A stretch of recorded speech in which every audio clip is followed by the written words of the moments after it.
So welcome everyone to our dissemination project for environmental law. Our subject today is on the industrial food system. Alright, so the planetary boundaries of framework include 9 areas of human-induced alterations to the Earth. These ensure a safe operating space for humans to inhabit. These 9 boundaries are climate change, novel entities, stratospheric ozone depletion, atmospheric aerosol loading, ocean acidification, biogeochemical flows, freshwater use, land system change, and biosphere integrity. These range from red, a high risk, to yellow, an increasing risk, to green, a safe risk, or white, meaning the effects are not quantified yet. All human actions have effects on these planetary boundaries, including the food humans consume and the industrial food system as a whole. Out of the boundaries, we have chosen 6 key points. We have the climate change, stratospheric ozone depletion, ocean acidification, freshwater use, land system change, and biosphere integrity. To start off, we have climate change. The food industry has affected the climate because as the crops grow, it takes up the land and room for biodiversity. As farmers gather crops, they use an immense amount of oils and gases to run their machines in the fields. And as the raw product moves to the factories and stores, they're being transported, which is using more fossil fuels, which is going into the atmosphere. When discussing the industrial food system, there are many factories and transportation necessities. These emit carbon dioxide into the atmosphere, which promotes greenhouse effects and, in result, climate change. Stratospheric ozone depletion. Food industries are impacting the stratospheric ozone depletion because the factories and animal farms that are producing product are creating CO2 gases and methane gases. These gases are burning through the stratospheric ozone layer, which allows the sun's radiation to shine through more and cause global warming. When raising livestock, we must factor in waste and manure from the animals. Manure has an extreme effect on the greenhouse effect, leading to ozone depletion. Ocean acidification. Part of ocean acidification is an issue because of the food industry. Because as the factories create gases, they are absorbed into the atmosphere. When it rains, the contaminated molecules are released into the ocean and create carbonic acid. This acid destroys wildlife in the sea, example, coral. Many marine organisms that produce calcium carbonate shells or skeletons are negatively impacted by increasing CO2 levels and decreasing pH levels in the seawater. Large industrial food factories and fisheries give off CO2 into the atmosphere that in return end up back into the ocean through precipitation. CO2 combined with H2O results in carbonic acid, killing the wildlife. Freshwater use. 70% of the world's fresh water is used in agriculture. Because agriculture requires so much water, we must sacrifice 70% of our 1% fresh water. 26% of the planet's ice-free land is used for livestock grazing, and 33% of croplands are used for livestock feed production.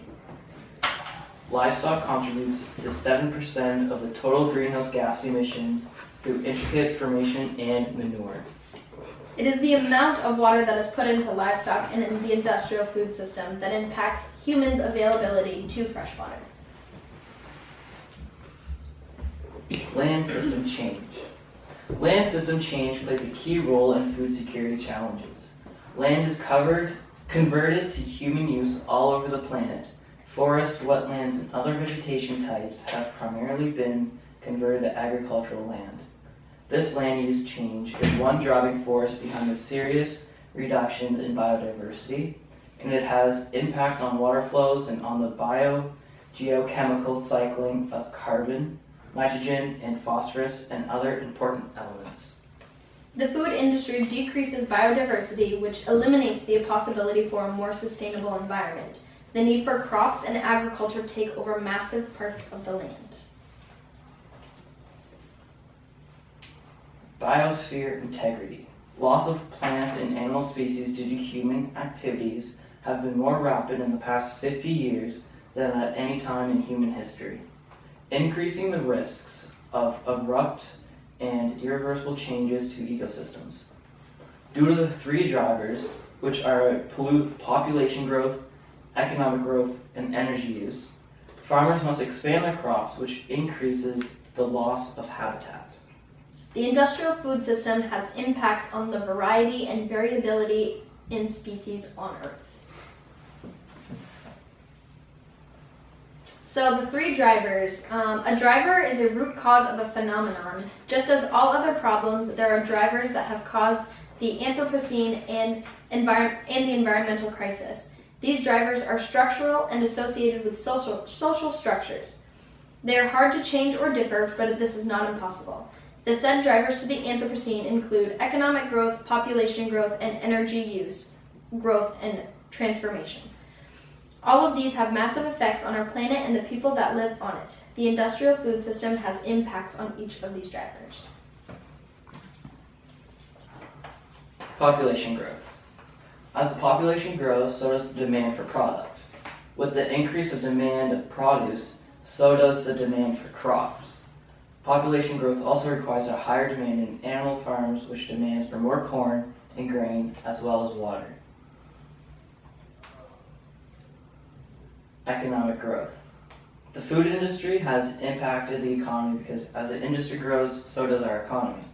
The food industry grows based off of the demands of the society and the area in which the products are being sold. Energy use. To make, grow, and take care of our food products requires a lot of energy and resources. Energy that is used in the creation of product would be fossil fuels and the energy of human labor. These energies are important in the process of the food industry. Although needed, some energy is bad for the environment. The iceberg model of systems thinking describes the relationship between the drivers of the problems we experience and identifies the causes. This model consists of 4 levels of thinking in reference to the environmental problems. Level 1 thinking includes a reaction. This is the tip of the iceberg. This covers how people react and observe a problem or a situation. Level 2 occurs after the reactions when something is anticipated and patterns or trends have been uncovered. Within this, someone could try to disrupt the course of a pattern due to anticipation. Level 3 is the design level. Within this level of thinking, the reactions and actions to the patterns are used effectively to decipher a hypothesis about new theories. This provides a deeper understanding of systems and its behaviors. Level 4 includes a transformation, which provides a goal for the system. This level goes further than thinking or reacting.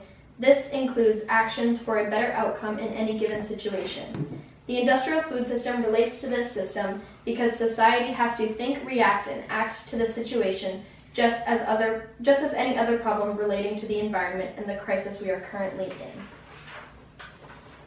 in. Our analysis. We believe there needs to be an end to the high use of genetically modified foods and the industrial food system. We need to lessen the use of factories and utilize local grown and raised food more to decrease the use of food transportation. That is our project. Thank you. And if anyone has any questions, please ask now. Do you think it's necessary that we have the amount of crops that we do? I personally think that it is not necessary to have the immense crops because although that we do need the crops to grow our food, the majority of them are for corn and grain, and all that is going to the animals that we are eating. So inevitably, we're wasting land to feed the animals when really we can just put them into natural fields and let them graze on their own. That's my opinion on that. Thank you. Mike, do you mind showing around the room to prove that we do have an audience today? So we have one person right here, and then there's me. I'm joking. There's a good couple of people. Thank you. Thank you.